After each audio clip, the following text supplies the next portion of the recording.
কাঁকরোল আপনারা নিশ্চয়ই বিভিন্ন ধরনের রেসিপি আপনাদের মতো বানিয়ে থাকেন। আমার মতো এইভাবে একবার বানিয়ে দেখুন, আশা করি আপনাদের খুব ভালো লাগবে। কাঁকরোলের এই রেসিপিটি থাকলে সত্যি বলতে গরম ভাতের সাথে আর কোনো কিছুই লাগবে না, এতটাই সুন্দর হয়। এক কথায় বলতে গেলে মাছ মাংস দূরে রেখেও এই রেসিপিটাই সবাই বেশি পছন্দ করবে। যাই হোক, রেসিপিটি আমি শুরু করে ফেলছি, আপনারা মনোযোগ সহকারে দেখুন।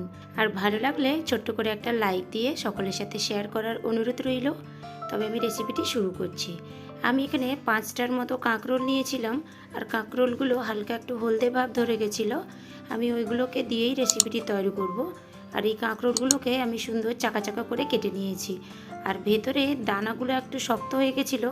আমি প্রত্যেকটা কাঁকরোলের দানা কিন্তু বের করে দিয়েছি, কারণ ওটা শরীরের জন্য খুবই ক্ষতিকারক। আর কাঁকরোলগুলো ধুয়ে পরিষ্কার করে নিয়েছি। এবার একটা মশলা তৈরি করে নিচ্ছি।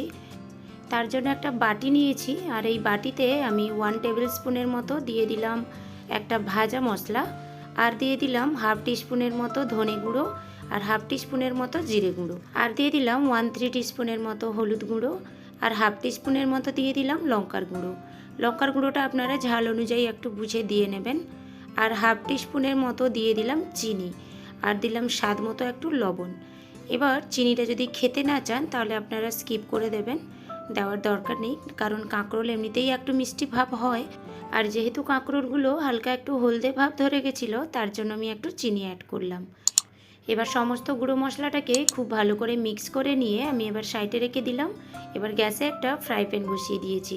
ফ্রাই প্যানে আমি দিয়ে দিলাম প্রায় 2 টেবিল স্পুনের মতো সাদা তেল। এবার প্যানটাকে হালকাভাবে এদিক ওদিক ঘুরিয়ে আমি তেলটা প্যানের চারিদিকে খুব ভালো করে লাগিয়ে নিলাম। এবার গ্যাসের ফ্লেমটা হাইতে করে প্যানটাকে খুব ভালো করে গরম করে নিয়েছি।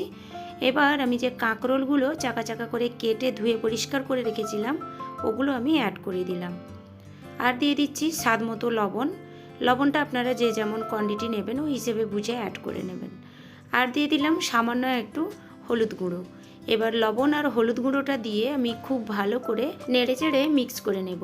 আর যতক্ষণ এই নাড়াচাড়া করব ততক্ষণে গ্যাসের ফ্লেমটা কিন্তু আমি হাইতে রেখে এগুলোকে একটু ভাজা ভাজা করতে থাকবো।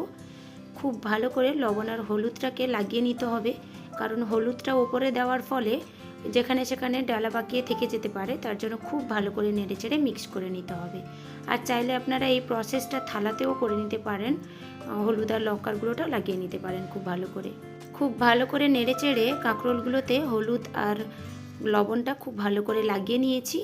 এবার আমি গ্যাসের ফ্লেমটা মিডিয়ামে করে আমি ঢাকনা দিয়ে প্রায় 5 মিনিটের মতো রেখে দেব। 5 মিনিট হয়ে গেছে, এবার ঢাকনাটা খুলে নিচ্ছি।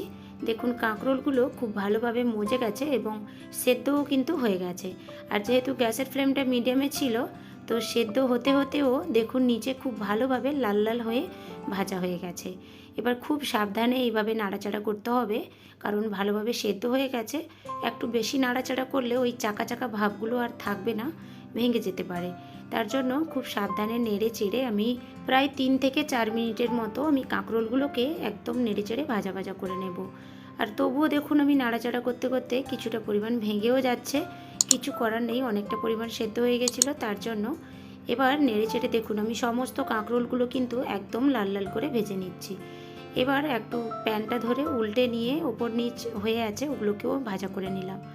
এবার ওগুলোকে আমি সাইডে রেখে দিয়ে এবার আর একটা কড়াই বসিয়ে নিয়েছি গ্যাসে। এবার গ্যাসের ফ্লেমটা হাইতে করে কড়াইটা খুব ভালো করে গরম করে নিয়েছি। দিয়ে দিলাম 2 থেকে 3 টেবিল স্পুনের মতো সাদা তেল, আর হাফ টিস্পুনের মতো দিয়ে দিলাম কালো জিরে। কালো জিরেটা খুব ভালো করে ভেজে এলে আমি এখানে দিয়ে দেবো একটা মিডিয়াম সাইজে ঝিরি করে কুচোনো পেঁয়াজ। এবার ঝিরি করে কুচোনো পেঁয়াজটা দিয়ে গ্যাসের ফ্লেমটা মিডিয়ামে রেখে আমি নেড়ে চেড়ে হালকা একটু পেঁয়াজগুলোকে ভাজা করে নেব। বেশি ভাজা করার দরকার নেই, হালকা একটু ভেজে নিলেই চলবে। এতক্ষণ পর্যন্ত যদি আমার ভিডিওটি আপনাদের ভালো লেগে থাকে তাহলে আমার ভিডিওটিতে প্লিজ একটা লাইক দিয়ে সকলের সাথে শেয়ার করার অনুরোধ রইল। এবং ভালো লাগলে আমার চ্যানেলে যারা নতুন বন্ধু রয়েছেন প্লিজ আমার চ্যানেলটিকে সাবস্ক্রাইব করে নিতে ভুলবেন না। আর যদি ফেসবুক থেকে দেখে থাকেন তাহলে আমার পেজটিকে প্লিজ ফলো করে নেবেন। কিছুক্ষণ নেড়ে চেড়ে আমি পেঁয়াজটাকে হালকা একটু ভাজা করে নিয়েছি। এবার 4টা থেকে 5টার মতো দিয়ে দিলাম রসুনের কোয়াগুলোকে আমি হালকা একটু থেতো করে রেখেছিলাম, ওটা দিয়ে দিলাম। আর দিয়ে দিলাম 2টো চেরা কাঁচা লঙ্কা। এবার রসুন আর কাঁচা লঙ্কাটা দিয়ে আবারও আমি হালকা একটু নেড়ে চেড়ে ভাজা করে নিচ্ছি। কিন্তু মশলাগুলো একদম ভাজা করব না কড়া করে, শুধু হালকা করে একটু কাঁচা গন্ধ চলে যাওয়া পর্যন্ত ভেজে নেব। এবার যেটা করব, আমি এখানে 1 টেবিল স্পুনের মতো দিয়ে দিলাম বেসন। বেসনটা দিয়ে তেলের সাথে আমি গ্যাসের ফ্লেমটা হাইতে করে দিয়ে একটু ভেজে নেব, যাতে বেসনের কাঁচা গন্ধটা চলে যায়। এবার হালকা একটু কাঁচা লঙ্কাটা আমি কেটে দিলাম, যাতে একটু কাঁচা লঙ্কার ফ্লেভারটাও আসে, তার জন্য। এবার বেসনটাকে নেড়ে চেড়ে হালকা একটু তেলের সাথে ভাজা করে নিয়েছি।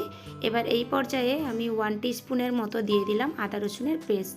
আমি এখানে বাজার থেকে কেনা আদা রসুনের পেস্ট ইউজ করেছি, আপনারা বাড়িতে বানানো আদা রসুনের পেস্টও কিন্তু দিয়ে দিতে পারেন। এবার আদা রসুনের পেস্টটা দিয়ে গ্যাসের ফ্লেমটা একটু হাইতে করে সমস্ত মশলাগুলোকে আমি নেড়ে চেড়ে একটু ভাজা ভাজা করে নেব, যাতে ওই আদা রসুনের কাঁচা গন্ধটা চলে যাওয়া পর্যন্ত। আদা রসুনটাকে খুব ভালো করে একটু নেড়ে চেড়ে আমি ভাজা করে নিয়েছি।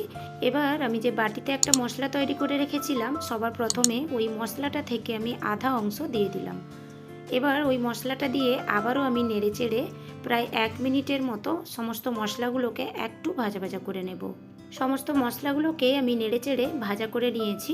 এবার এই মশলাটাকে এই পর্যায়ে আপনারা কিন্তু গরম ভাতের সাথে খেতে পারেন, অপূর্ব স্বাদের লাগবে খেতে।